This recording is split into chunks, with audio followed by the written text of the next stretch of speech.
Bezrat Hashem Bishuato, on est à la date de la Iloula de Rabbeinu Ovadia Yosef, le Gimel Mar Heshvan, Rabbeinu Ovadia Ben Gordia, Zchuto Tagen Alenu. Et je voudrais aussi évoquer Hashem Mishuma de Neftar Mosaël, aussi de mon père, Rabbi Raphaël Ben Zamila, que cette semaine, le Het Mar Heshvan, c'est sa Yortzai, 3e année. Yezecho Baruch. On va un peu se délecter dans l'étude de la paracha de Parashat Lech Lecha.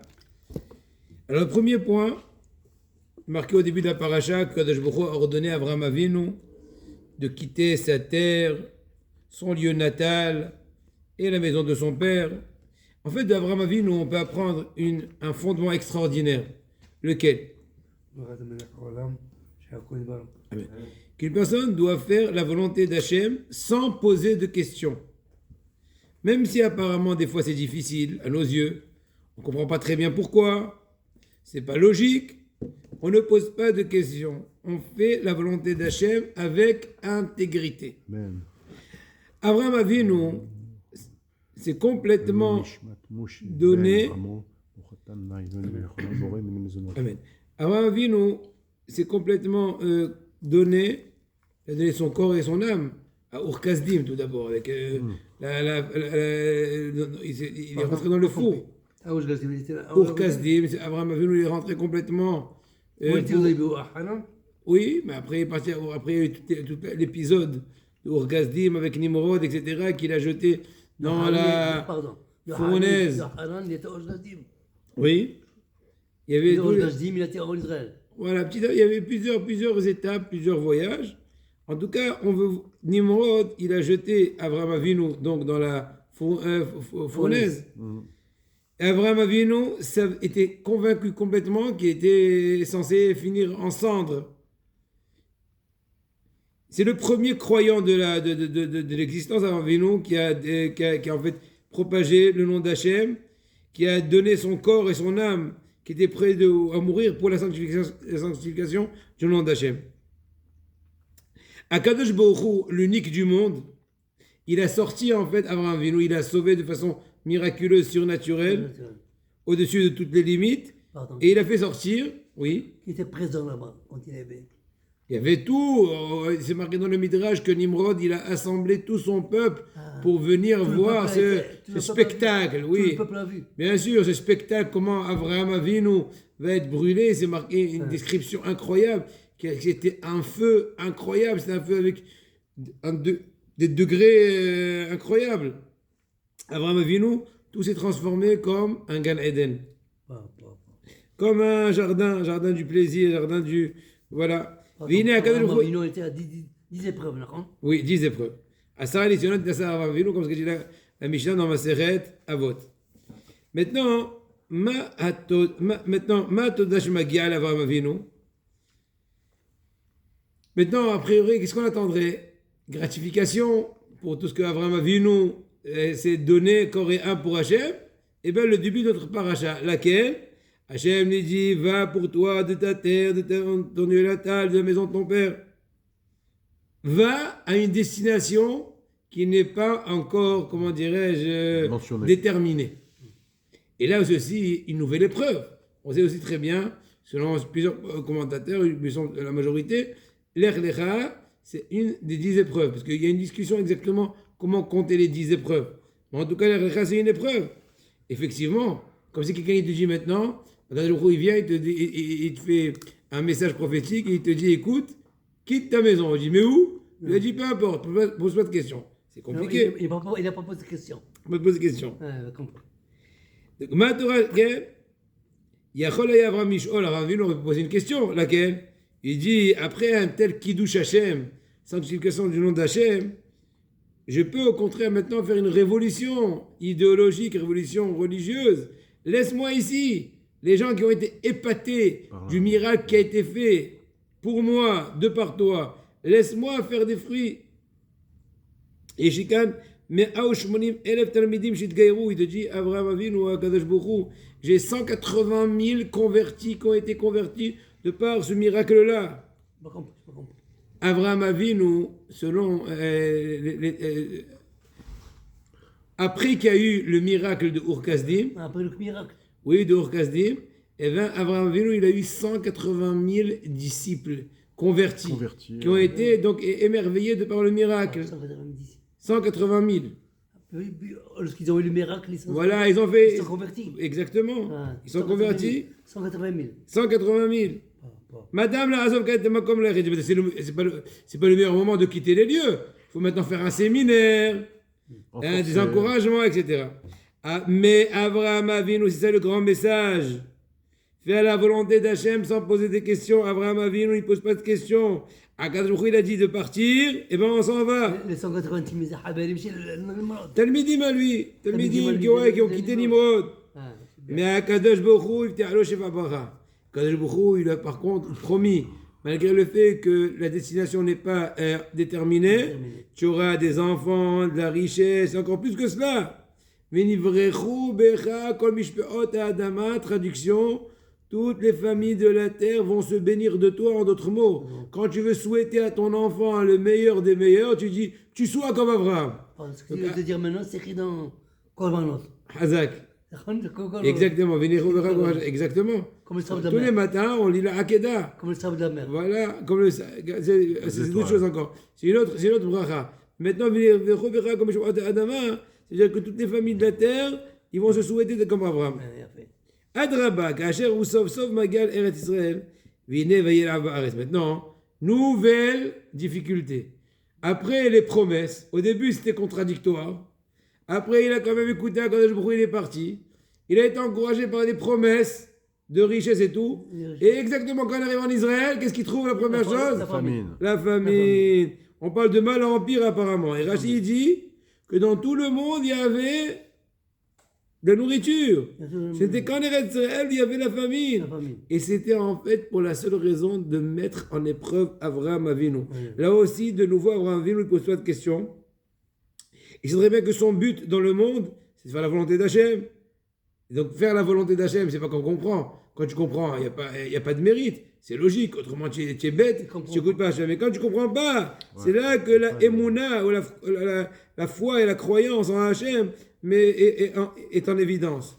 Oto Hachem Shamar le Geret Anashim, le même Akadosh Baruch Hu qui lui a dit de convertir les gens, n'est-ce pas, et de construire des yeshivot.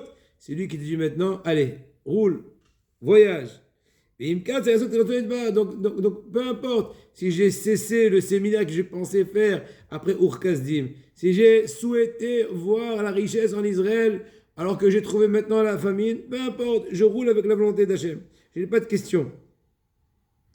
Et donc, en fait, c'est le plus grand souhait, le plus grand travail que tout juif doit se souhaiter et doit aspirer, et doit arriver chacun à son degré d'accomplir la volonté d'Hachem sans poser de questions. Comment d'accomplir la volonté? Accomplir la volonté, timimout, intégrité, et pas trop être calculateur, calme, etc. Abraham, Yored, Mitzrayim, Mikilal Ra'av. Donc maintenant, on continue l'historique. C'est pas fini. Une fois que la famine s'est emparée d'Israël, Abraham essaye de trouver, comment dirais-je, à manger ailleurs. Il ne va pas mourir de faim. Donc où il va? En Égypte, n'est-ce pas? Et là-bas, Davka en Égypte, il va s'enrichir.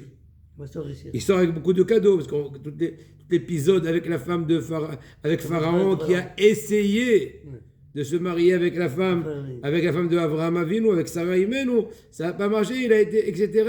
Mais il a donné quand même des cadeaux. Du bétail et tout ça. Donc là, on commence à voir, très bien, là on commence à voir un peu une certaine, comment dirais-je, concrétisation des promesses d'Hachem, que tu seras riche, etc. Là commence la richesse à être. Mais attention, Ma'ot Bisrout Iridatol Mitzrayim, Sarah Garma, Shekol Anashim Mitzrayim Lo Itamou. En Égypte, il n'y avait pas la famine. Hein? En Égypte, il n'y avait pas la famine. Ah non, quand l'Israël on avait dit. Quand l'Israël on a dit. Ouais. Ma'ot Bisrout Iridatol Mitzrayim, Sarah Garma, Shekol Anashim Mitzrayim Lo Itamou. Nouveau point important. De par le fait que Sarah Imenu est descendue en Égypte, n'est-ce pas? Selon cet épisode-là avec Avraham Avinu, eh bien, elle a causé que toutes les femmes en Égypte ne vont pas être impurifiées de par les relations interdites. Mitzrayim hamakom hatameh biyoter ba'olam. J'ai expliqué. J'ai expliqué. Mitzrayim hamakom hatameh biyoter ba'olam. Et avad Mitzrayim itera bisut tzaraimenu. C'est très bien que dans nos sages, Mitzrayim, la terre d'Égypte, elle est considérée comme la nudité du monde. Dans le sens où toute la débauche, dans son maximum, le plus grand degré, le plus bas de tout ce qui est impureté, c'était en Égypte. Oui. Mais le fait que Sarah Imenu est rentrée là-bas, elle a fait insuffler un souffle de Tahara. La pureté. Il est Kiren Avraham Avinu, Sarah Imenu, Mamshechim Afatzad, Varachem, comme Adash et Avigo. Donc en d'autres mots, c'est Ufaratsta Yamavakedma. En fait, ils ont propagé le souffle divin, le souffle de la Torah et de la Kedusha, même dans l'endroit le plus impur. Le moins pur. Et pour nous, c'est le plus grand message, la plus grande leçon qu'on peut apprendre à Avinu. Ne pas poser de questions, faire la volonté d'Hachem sans aucun souci, sans aucune hésitation, sans aucun safek. Aval, il faut aussi savoir, Rabotai, en parallèle, l'opposé, Lot, le neveu d'Abraham Avinu, lui pose, le fils à son frère. Le fils de Haran. C'était le fils de Haran. C'est très bien que Haran, qui était le frère d'Abraham, quand il a été menacé par Nimrod de se jeter à Kifshana Esh ou de se prosterner aux idoles, il a un peu hésité. Il est Haran. Le frère d'Abraham Avinu, il s'appelait Haran. Eh bien, il a hésité. Il a dit, je vais voir si mon frère Abraham se brûle, Hazé Shalom, je vais prosterner pour sauver ma peau. Mais si je vois qu'Abraham Avinu, il aura un S, et bien moi aussi. Quand il a vu qu'Abraham Avinu, il a eu un miracle, il a dit, moi aussi, je suis prêt à dire, non, Hachem Elohim, c'est n'importe quoi tout ce Bouddha-là. Il est rentré, il s'est fait brûler. Pourquoi? Parce qu'il n'a pas eu la Oui. Parce qu'il n'a pas eu la émouna complète. Il a hésité, il a voulu voir quelques preuves, quelques résultats, des calculs. Donc son fils, c'était Lot. Lot, il a accompagné son oncle Abraham. Lot, à l'inverse d'Abraham, posait tout le temps des questions. Il voit qu'Abraham Avinu, il s'est enrichi, n'est-ce pas? Ouais. Il pose une question à laquelle Lot, quand il voit son oncle Abraham qui s'est enrichi, comme ce qu'on a raconté tout à l'heure, il dit à Abraham Avinu, et moi, qu'est-ce que je suis dans l'histoire? Donne-moi des dividendes, donne-moi, fais-moi goûter. Et moi aussi, je suis parti avec Abraham. Moi, je suis, comment dirais-je, son patriote. Je suis son adjoint. Son accompagnateur. Il entend la promesse d'Hachem à Abraham Avinu d'hériter la terre d'Israël, n'est-ce pas? C'est une des promesses. Il va faire hériter la terre d'Israël à ses descendants. Il se dit à lui-même, c'est moi qui suis censé, qui est censé être le futur héritier, parce que Abraham Avinu, il n'avait pas encore de descendance à ce moment-là. Donc tout le temps, au lieu de chercher à accomplir la volonté d'Hachem, il essayait de trouver des failles pour se mettre en évidence. D'accord? Autre chose, il dit à ses bergers, Lot, il leur dit, vous pouvez dès maintenant librement laisser vos moutons brouter n'importe où, étant donné que je suis dès maintenant le détenteur de la terre d'Israël, puisque A plus B, si Abraham Avinu est censé hériter la terre d'Israël, et le seul héritier, c'est moi. Donc, dès maintenant, je suis le propriétaire. Donc, allons-y. Vous êtes chez vous. C'est qui dans le paracha, les bergers, c'est des impies.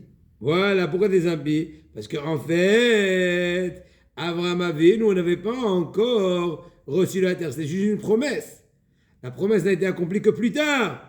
Or, Lot, vu qu'il était tout le temps, comment dirais-je, attiré par l'argent, par la matérialité, par l'égoïsme, par tout ce qu'on veut, eh bien, il était corrompu, et bien, il faisait des calculs trop à l'avance. Lot, Shoel, Shuv, Avraham, Baal, Eset Agadol, Zorekotim Abayit. Maintenant, nouvelle question que Lot se pose, laquelle il dit, on sait très bien qu'à un certain moment, Avraham Avinu s'est séparé de Lot. C'est-à-dire que quoi? Quand ils sont arrivés à certaines limites, il y a eu une guerre une dispute entre les bergers d'Abraham et ceux de Lot. Et qu'est-ce qu'il a dit Abraham Avinu à Lot? Il paraît de Namé Alay. Je t'en prie, viens, on va se séparer. On peut rester en bonne famille. Il a dit à qui? Voilà, Abraham à Lot, il lui a dit, on va se séparer. Ima semol ve'emina, Vima yamin vasmeila. Si tu vas à gauche, je vais aller à droite. Et si tu vas à droite, je vais à gauche. Ne t'en fais pas. Je te sauverai si tu as besoin de quelque chose. N'hésite pas. Mais il faut bien qu'on soit un peu loin parce que quand on est trop à proximité, ça chauffe trop entre tes bergers et mes bergers. Parce que les bergers d'Abraham faisaient la remarque aux bergers de Lot. Comment vous vous permettez dès maintenant à brouter n'importe où? Il broutait n'importe où. Non, il lui disait non, vous êtes des voleurs. C'est pas encore le moment, etc. Donc Abraham a vu qu'il y avait trop de disputes. Il a dit, malheureusement, Lot, il a préféré aller à Sodome. Et c'est pas pour rien. Qui? Lot, il a préféré aller à Sodome, pas pour rien, parce que Lot, ça a prouvé dans son subconscient, ou même dans sa conscience pleine, qu'il cherchait le mal. Sodome et Gomorrhe, le lieu de toute la débauche, tout ce qu'on peut s'imaginer de mal. Et bien il est parti là-bas, il est devenu même le chef de Sodome et Gomorrhe. En tout cas, quelle est l'idée? Encore une fois, Abraham Avinu, une fois qu'il a proposé de façon, comment dirais-je, élégante à Lot de se séparer de lui, il traduit ça mal. Il dit, je ne comprends pas Abraham qui symbolise la bonté. Il est en train, entre guillemets, de jeter son neveu. Il me jette. Tout son hesed, il est mensonger. Moi, je vais aller donc à Sodome. Donc, Lot. Voilà. Donc, Lot, au lieu de rouler avec les épisodes qu'Hachem propose, ne pas chercher de spéculation, ne pas chercher sa personnalité dans l'historique, chercher l'accomplissement d'un monde d'Hachem sans aucun calcul, tout le temps, il cherchait des intérêts personnels. Et donc, dans ce cas-là, il est arrivé à l'endroit le plus bas, Sodome et Gomorre. C'est très bien qu'à la fin, il a été certes épargné, on va voir tout de suite après peut-être. En tout cas, on va voir tout de suite. Sa femme est devenue statue de sel, n'est-ce pas? Sa femme? La femme de Lot est devenue statue de sel. C'est fille, non? Oui, c'est marqué dans la suite de la paracha. C'est fille aussi, non? C'est fille, non, c'est fille, non. Que la femme. On va raconter ça après. Et ben voilà. Et ben il a fait, entre guillemets, une nouvelle carrière, Lot. Il est parti à Sodome et Gomorre. Et là-bas, il a fait une nouvelle carrière. Il a bien réussi. Il est devenu le chef politique de Sodome et Gomorre. Quel honneur, pour ne pas dire quelle horreur. Et quel est le résultat de tout ça? Eh bien, tous ces hatanim, donc ces gendres, sont morts. Il est resté sans rien, en fin de compte. Parce que les anges sont venus, et ils ont brûlé la terre, Sodome et Gomorre, toute la catastrophe qui a été effacée Sodome et Gomorre, parce qu'ils sont arrivés au maximum de la débauche, etc. Ils sont morts pendant tout le... Non, pendant Sodome et Gomorre, quand Sodome et Gomorre a été brûlé par les anges qui ont été envoyés par Kadosh Baruch Hu. Bechol ha'olam yodim shu nasa et benotav, Amon u'Moav et Mizaro. Il y a aussi la grande chouma, la grande honte qu'il a eue. On sait très bien que quand Lot a fui, Kadosh Baruch Hu lui a permis de fuir le lieu avant qu'il va être brûlé.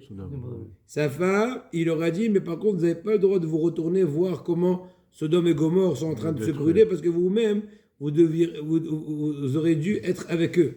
Parce que vous n'êtes pas plus c'est-à-dire que par le mérite d'Abraham, vous êtes sauvés. Et là, la femme de Lot, qui a eu quand même... il a eu la mauvaise curiosité de se retourner, elle est devenue statue de sel. Statue de sel. Par contre, qui est resté vivant? Que Lot et ses deux filles. Maintenant, Lot et ses deux filles qui sont cachées avec leur père dans une grotte, ils ont cru que le monde a été, ils pensaient que c'était comme au déluge, que le monde a été effacé. Ça faisait pas très longtemps le déluge.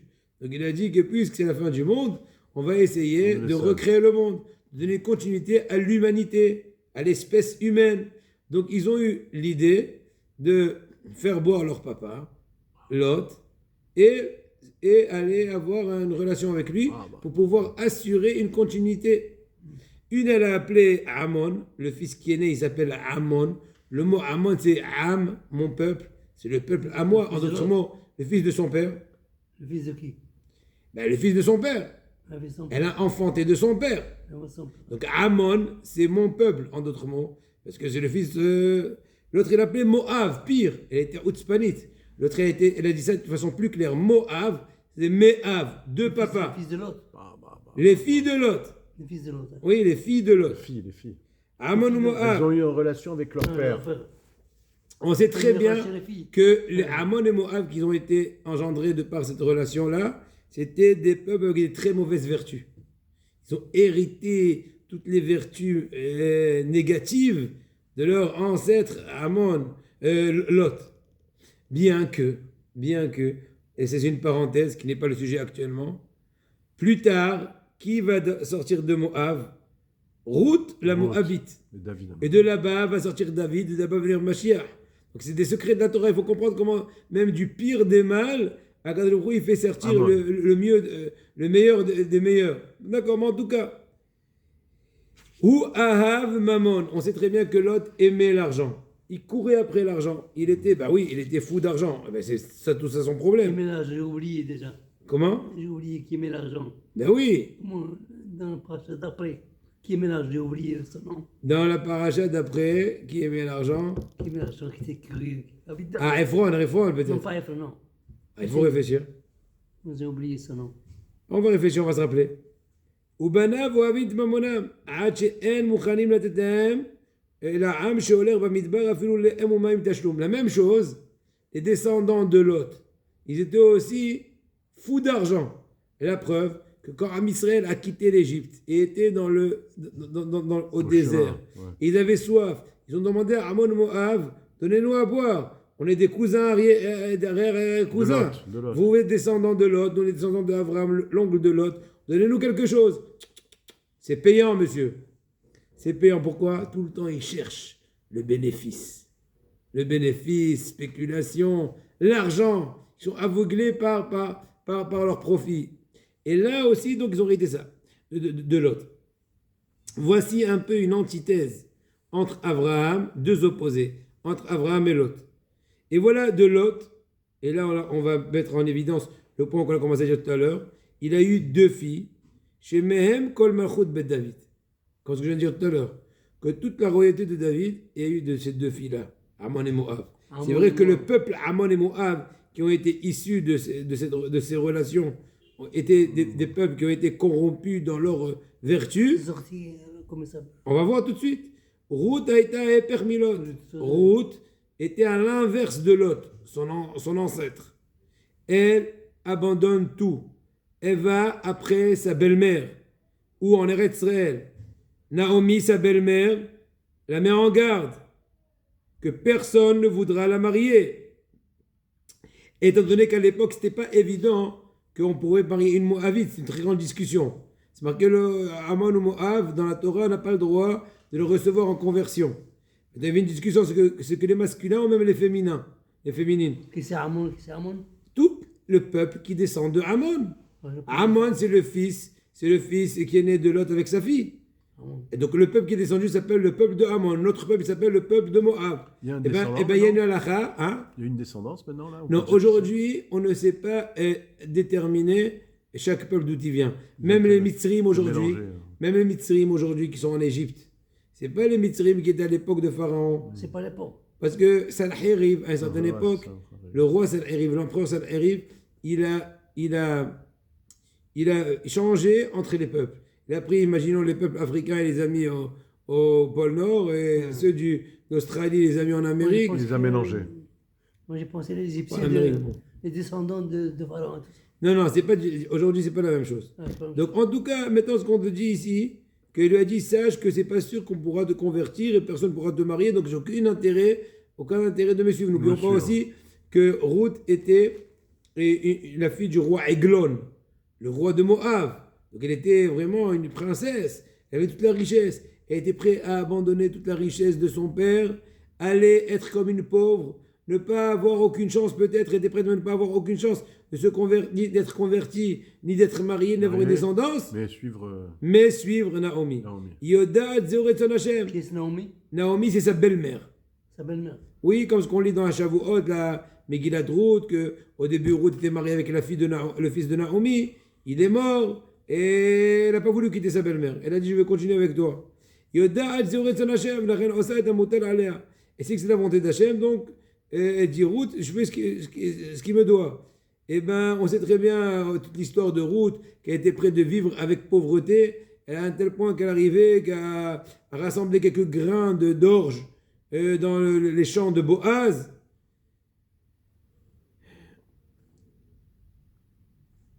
Maintenant, bien qu'il y avait encore d'autres femmes qui se courbaient pour pouvoir lever ces grains, elles se baissaient de façon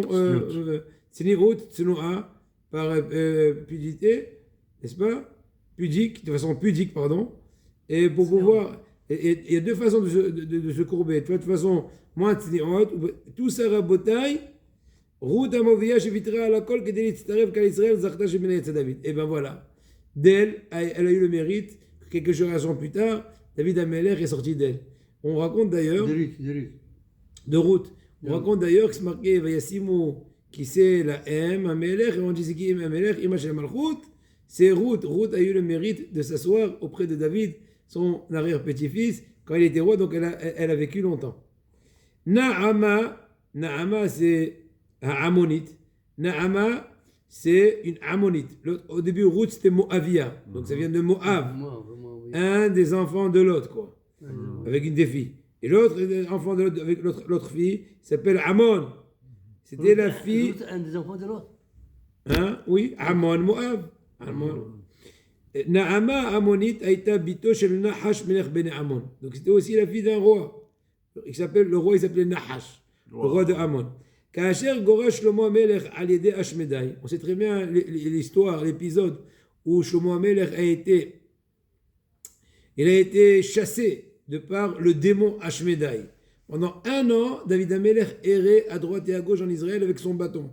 Et Shlomo Amelech, il a dit, je suis arrivé au degré que je règne sur mon bâton. Et la seule chose, Shlomo Amelech a dit, je règne que sur mon bâton. Maintenant, pendant 1 an, Ashmedai a pris la face de Shlomo Amelech et il s'est assis dans le trône, il a tout régné.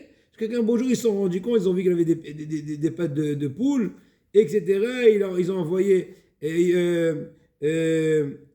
Benayo Ben Yehoyada, le général de l'armée de David, comme ce que le raconte Maseret Gittin, et il a emprisonné Ashmedai. C'est un épisode très spécial, comme ce que le raconte. Comment ça s'est passé exactement? Il a ouvert un puits, etc. Un truc incroyable, avec des chaînes. Mais en tout cas, pour retourner à notre point, quand Shlomo Amelech a été donc, on va dire, envoyé en exil, il allait à tous les endroits, il dit c'est moi Shlomo, tout le monde, c'est une blague. Toi Shlomo, avec un petit baluchon et un petit bâton et la flûte. Il n'était pas roi. Hein? Il avait été déjà élu il était roi. Déjà roi, il a été expulsé. Il a été expulsé par Ashmedai qui était son fils. Non, non, je sais pas, non, c'était un démon. Un démon, d'accord. Koulam, Bazulov, Ajoucho, Meshuga, tout le monde pensait qu'il était fou. Ouais, il croyait pas. Imagine donc quelqu'un qui avait dit Shlomo Amelech. Pour le rencontrer, il faut beaucoup d'étapes. רק נערה עד ביתו של מלך בני עמון ושמה נעמה הייתה נעימה במעשיה ויעידה שהאמינה לו וסייעתה לו לשוב לירושלים. Donc Naama, la fille du roi de Ammon, l'a cru et c'est elle qui a fait avancer toutes les étapes qui ont ramené Shlomo Melech à son trône. כאשר שם מלכותו התעתן עם 1,000 נשים אבל אשתו העיקרית הייתה נעמה. Une fois que Shlomo Melech il est retourné à son règne, il s'est marié avec 1000 femmes. Mais sa femme essentielle était sa fameuse Naama. Et de elle, il a engendré Rehavam. Et c'est lui qui a continué la royauté de la maison de David. Le Rambam écrit que le Mashiach ben David, il va venir de Naama Ammonite. La mère de David, comment s'appelle la mère de David? La mère de David. Comment il s'appelle? La mère de David. Je vais me rappeler une seconde. Je me rappelle pas pour l'instant. Je me rappelle pas. En tout cas, qui c'est qui va descendre de Naama? Il dit le Rambam que le Mashiach ben David va venir de Naama Ammonite. Pourquoi? Parce que les Baalat Hesed. Elle a fait cette Naama un très grand Hesed avec David Amelech, avec Shlomo Amelech quand il était en détresse. D'elle, ça vaut le coup de faire sortir le Mashiach. Il a Elle a pris la mauvaise vertu de ses ancêtres, Lot, son ancêtre, Ammon, Moab, comment dirais-je, la passion de l'argent, l'égoïsme, être cruelle, elle a fait la bonté, et ben une personne qui sait changer d'une imitation sa nature, c'est elle qui est méritante. Ainsi, Ruth aussi, Naama Moavia, הצליחו להתרומם מהמקום השפל ביותר, וזכו שמות בית דוד מלך משיח זה même. Donc les deux, aussi bien de par David, qui a été engendré par Ruth, et de par Shlomo, le fils de David, qui s'est marié avec Naama Ammonite, qui va continuer la chaîne. Donc il y a eu, comment dirais-je, une combinaison aussi bien de Ruth. David, non. Hein? Non. De Ruth est descendu un peu plus tard David. Le fils de David, c'est Shlomo. Shlomo Amelech, il s'est marié avec Naama Ammonite. Et et a continué la chaîne, comment dirais-je, la génération jusqu'à Mashiach Tzidkenu. Aïe. La même chose, on voit à Botin, un truc incroyable, avec Hagar, la servante de Sarah Imenu. Elle, Hagar, elle était une princesse. C'était la fille du pharaon égyptien, du roi d'Égypte. Elle aurait pu se marier avec un roi, comme toute princesse. Mais elle a préféré être servante. La fille de pharaon. Oui. Elle a préféré être servante dans la maison de Abraham que princesse chez des Goïm. Donc elle a fait une très grande mission de Nefesh. Ça rappelle un peu comme Ruth. Aïe. Par contre, attention, chers amis. Malgré le fait qu'elle a fait un très grand effort, et a priori, elle méritait une certaine gratitude, eh ben non, regardez ce qui s'est passé. Une fois qu'elle a été enceinte de Abraham Avinu, elle est tombée enceinte d'Abraham Avinu, alors que Sarai, elle était encore stérile. Alors, c'est marqué dans le Passouk que aux yeux de Hagar, Sarai était un peu légère, commençait un peu à se moquer de Sarah. L'honneur, l'orgueil l'a aveuglée. À qui? À Hagar.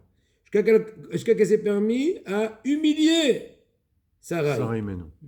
Amar al-Karab Daniel Movshovitz. Ce Rav-là, il dit comme ça. La Shiva de Kelem, en Lituanie. Hagar bizta et gvirta ou migda kelegen mida bena Ishmael yé achi bazoui ba'olam. Mida kelegen mida. Comment? Yitzhak, c'est le fils d'Abraham avec Sarah. Avec Sarah. Hagar, qu'est-ce qu'il est né de Hagar? Ishmaël. Il dit, le Mashgiach de Shiva de Kelem en Lituanie, Abdaniel Movshovitz, il dit un truc incroyable. Puisque toi, tu as humilié ta patronne, toi, Hagar, tu as humilié Sarah, ta patronne, eh bien, ce que tu vas engendrer, ça va être le peuple le plus humilié. Qui? Les Ishmaélim, les Arabes, tout le peuple, tout l'islam. Comme ce qu'il dit ici, comme ça, il écrit comme ça. Il dit marqué, Ouma bzouya tetsememenu, ou yé péré Adam. Toi, c'est quoi péré Adam? En quoi ils sont humiliés? Un sauvage. En quoi ils sont humiliés? Hein? En quoi ils sont humiliés, les Arabes? La Torah, elle dit que c'est péré Adam. Ça veut dire que c'est un humain sauvage. Ah voilà. Péré Adam. Voleur, quoi. Gamiye, professeur, oui cher, Péré Adam, si c'est un professeur, peut dire docteur Mohamed, j'en sais rien, professeur Idriss, j'en sais rien, wallo. Am Shanami, Bazoui, Kolka, Mikevan, Imo, Bistad, Gvirta, Salomita, Gvirta. Puisque votre ancêtre, dit Hagar, malgré l'effort incroyable de se détacher de son papa, de céder à toute la royauté, mais en fin de compte, tu as éprouvé ou tu as exprimé une mauvaise vertu de dédain à ta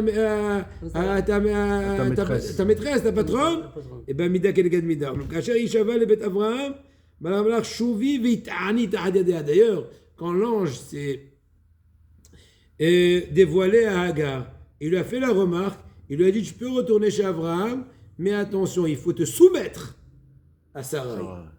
Et même la laisser, même des fois un peu entre guillemets, te torturer. Parce que c'est elle, ta patronne, elle fait ce qu'elle veut. J'ai parlé avec Hagar. Toridi ta roche, pour pouvoir réparer ce que tu as fait, il faut se soumettre complètement. Et en fait, en fin de compte, elle a eu le mérite que d'elle sont sorties 12 tribus. Parce qu'elle a fait tchouva. Mais c'est pas une chouva shlema parce que. Agar, Oui. 12 enfants, elle a eu. Oui, 12 tribus. 12 enfants. Oui. Adam Joset Retzon Hashem Bli She'elot Matzliach. C'est le résumé. Une personne qui fait la volonté d'Hachem sans poser des questions, c'est lui qui réussit. Mi shemat'il im eshbonot shelo nofel. Quand on fait des comptes, on tombe. Alors c'est Retzon Hashem Bli She'elot Zoreh Sedat Ishmaïa Mu'edet B'chol Asher Yifneh. Tu as Sedat Ishmaïa dans tout ce que tu fais quand tu poses pas de questions. Maintenant, à la fin de ce cours, en l'honneur de mon papa, Alav Shalom, que Shabbat prochain, Het Bemar Eshvan, Tafshin Pei, ça va être la 3e année de son décès. Je vais dire quelques petits propos, quelques petits souvenirs. J'en ai parlé peut-être aussi l'année dernière, mais bon, c'est important de se. Het Eshvan, mais Shabbat. Shabbat, et mon papa, Alav Shalom, tout d'abord, a été orphelin très jeune, à l'âge de 6 ans. Son papa, Alav Shalom, il est niftar de par le typhus, au lendemain de la guerre mondiale, Deuxième Guerre mondiale. C'était un très grand tzaddik, son grand-père, son père, Rabbi Betzalel. D'ailleurs, là, j'ai un frère, mon frère aîné, il s'appelle Betzalel. Et j'ai connu quelqu'un qui a très bien connu mon grand-père. Il m'a dit qu'il était vraiment très érudit. Et même quand il a eu la maladie du typhus, il n'était pas prêt à aller, entre guillemets, s'impurifier à l'hôpital. Pour lui, rentrer à l'hôpital, c'était s'impurifier. Mais bon, maintenant, continuons, chers amis.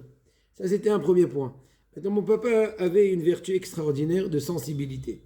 Ça veut dire que j'ai déjà raconté à plusieurs occasions qu'il pouvait écouter même Kriyat Torah et commencer à pleurer. C'est incroyable. Pourquoi? Alors moi, j'ai expliqué une fois comme ça, que papa, Alav Shalom, tellement il a eu la difficulté de ne pas ressentir c'est quoi un papa. À l'âge de 6 ans. Non, mon papa, il a dépassé les 80. 80. Tellement, pendant plusieurs années, il avait même le trac de faire le Kaddish pour son papa. Parce qu'il était vraiment, comment dirais-je, profondément touché. Mais il a su, et c'est mon interprétation à moi, il a su, comment dirais-je, utiliser cette sensibilité dans de bons horizons. Parce qu'une personne, des fois, quand elle a une sensibilité ou une difficulté, elle risquerait de sombrer dans le côté négatif de la chose. Or, papa, à la vache, il a su prendre cette sensibilité et la traduire aussi bien dans un piout, dans une tfila, dans une dracha. Chaque fois que les rabbanim y parlaient, Rav Rothenberg à Paris ou au Maroc, que c'était Rabbi Shlomo Toledano ou tous d'autres, il avait vraiment des larmes aux yeux, c'était incroyable. Nous, en tant qu'enfants, on était un peu habitués, mais une fois devenu adulte, on a vu que c'était vraiment un truc incroyable. Mis à part ça, mon papa était aussi un enseignant, il a eu pour Hachem peut-être des centaines, peut-être même des centaines, c'est certain, peut-être même des milliers d'élèves. Il était enseignant dans toutes les matières possibles et imaginables, que ce soit biologie, mathématiques, travaux manuels, dessin, tout ce que tu veux. Et Kodesh aussi? Non, il était plutôt dans la branche un peu plus hall, mais par contre, il a travaillé pendant plus de 10 ans, même plus, avec Chabad. Il était là tout le temps avec Rav Raskin, en train de faire les colonies d'hiver, d'été pour les garçons, pour les filles, les inscriptions, les conférences, les Siyuma Rambam, distribution des matzot, des trucs incroyables. Et tout ça, c'était au-delà de tout ce qui faisait les activités, aussi bien par exemple à la synagogue. On avait notre synagogue qui s'appelait Bet Shalom. Il était responsable de donner des bons, donc les reçus des Nedavot, des dons. Et chaque année, il nous faisait, en fin d'année, il faisait le bilan annuel, il faisait asseoir mon frère Betsael, Ari et moi, on faisait les comptes, on faisait un très grand tableau avec le compte rendu de chacun des participants. Et en bataille, étant jeune homme, je me rappelle quand je suis parti à la yeshiva, j'étais le premier à avoir eu le mérite de partir à la yeshiva. Pour Hachem, aujourd'hui, tous mes frères sont habités à Ramim, chose qui est remarquable étant donné que à notre époque, dans les années 80, au Maroc, il y avait peu de familles qui ont eu ce mérite-là. Maintenant, je ne sais pas, il y en a, mais peu. En tout cas, je parle par rapport à Meknes.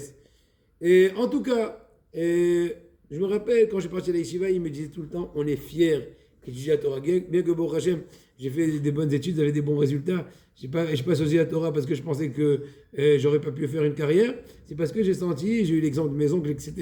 Mais papa, à la vache, il nous a tout le temps encouragés. Et quand je me suis marié, après quelques années d'Yeshiva, j'ai amené à la maison un sachet de plusieurs kilos, peut-être au moins de 3, 4, 5 kilos, je ne sais plus combien, de lettres. Papa, il m'envoyait au moins 2-3 lettres par semaine. Waouh! Et c'était des lettres bien timbrées. Ça veut dire qu'ils ne mettaient jamais un timbre. Ils mettaient 2, 3, à un tel point que même la Poste a compris qu'ils avaient affaire à quelqu'un qui était trop large et ils avaient du mal à tout tamponner. Et c'est des fois un timbre non tamponné qui soit réutilisable. C'est dommage. C'est dommage. Et bon, il m'envoyait des articles de Rabbi Bortoledano, des photos, des comptes rendus, il nous raconte tout, il essaie de nous trucs. C'était incroyable. Quand on venait à Paris, quand on faisait des drachot à la rue Pavée, comment il était, comment dirais-je, émerveillé, il était tout fier, etc. Bon, Rachem, on peut encore beaucoup s'allonger. J'ai eu le mérite que mes 2 premiers livres, il les a reçus dans sa main, il m'a béni. Depuis le 3e et après, on n'a pas eu le mérite, mais j'ai aucun doute que Hachem, qu'on va essayer de continuer ça et que nous tous, qu'on puisse toujours progresser dans les meilleures conditions. Et je me rappelle un petit épisode qui est peut-être rigolote, mais je me rappelle une fois quand on était au Maroc, on jouait soit le jeu des billes, soit les jeux, ou bien les Nice. Nice, c'est en fait les gogos. Les gogos. En fait, c'est le noyau des abricots. Alors une fois, je dis, papa, je veux les gogos et trucs. Il n'a pas su comment faire. On était en pleine nuit. Il m'a pris dans un hanout perrot. Il y avait un magasin qui vendait des fruits. En pleine soirée, il était peut-être 8h, 9h. Il m'a acheté, je crois, 1 ou 2 kilos d'abricots. Il m'a dit, allez, ouvre, sors. Mange. Non, mange et sors les gogos. Comme ça, tu ne vas plus me casser les pieds. Maintenant, tu as un gogo combien tu veux. Et à vous tous, Hayim Tovim Marokim, Amen.